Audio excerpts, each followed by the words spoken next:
upo ka lang dito at ipapakita ko sa inyo kung paano gamitin. Ayan, kitang-kita ninyo. Pag upo ninyo, bubuka yan ng kusa.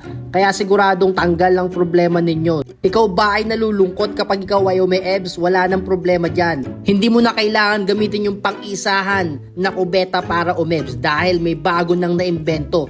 Pwede mong kasama ang iyong tropa habang umi-EBS ka at napakaganda nito. Kitang-kita ninyo ang sample. Pwede pa kayong maglaro habang umi-EBS kayo, napaka-solid talaga.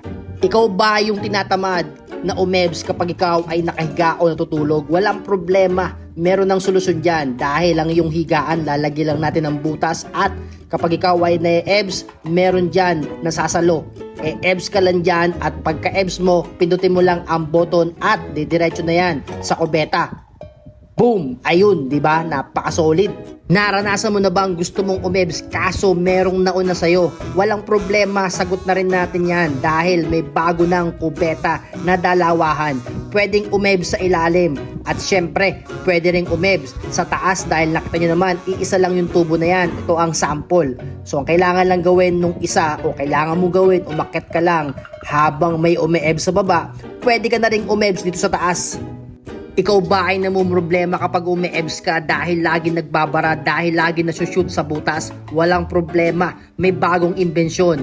Dito hindi na kailangan mashoot kagad sa butas. Meron ng galawan yan para kahit saan pwedeng mapunta ang EBS mo. Hindi lang sa gitna, hindi lang magbabara. Napaka-solid talaga. Ayan, kitang-kita ninyo ang sample. Ganyan ang paggamit. Ikaw ba ay naboboring or nalulungkot kapag ikaw ay umi-EBS? Walang problema, meron ng bagong imbensyon. Dito, habang umi-EBS ka, pwede ka maglagay ng coin at pwede ka maglaro na parang bata. At hindi ka maboboring dito, napakaganda talaga. At kitang-kita mo naman, pwede mo rin ilagay ang iyong cellphone at pwede ka maglaro ng Super Mario, di ba? Ito pa ang isang klase ng kubeta kung saan kinonvert natin ito para nga naman pwedeng umi-EBS ang tatlong tao. Ito ang sample ko paano nyo gagawin yan. Lalagyan nyo lang yan ng ganito at pagkatapos yan, pwede nang may sumabay sa'yo na dalawang tao para nga naman hindi boring, para nga naman hindi nakakalungkot kapag ikaw ay umi-EBS, di ba? Tatlo kayo pwedeng umi-EBS ng sabay. Ito naman ang bagong imbensyon para sa mga may almoranas at nahihirapan umi-EBS, sa mga mahilig kumain dyan ng sili. Alam naman natin na kapag umi-EBS ay mahapdi. Dito meron kayong button na pipindutin at may lalabas dyan na kuryente para nga naman mamanhid ang inyong wet packs at hindi nyo na maramdaman ang hapdi.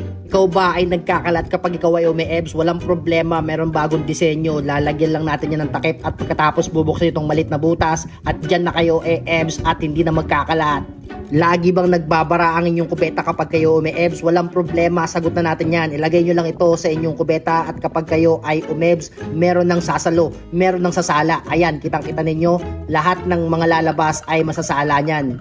Ito naman ang huling imbensyon para nga naman sa mga umi-EBS at gustong mag-party. Naglagay tayo dyan ng speaker sa loob ng inyong kubeta at syempre lalagyan niya ng ilaw. Para nga naman kapag umi-EBS kayo, kitang-kita ninyo, party para kayo nasa disco at papakita namin sa inyo ang sample kung saan talagang mag-e-enjoy kayo dito sa bagong produkto ng kubeta.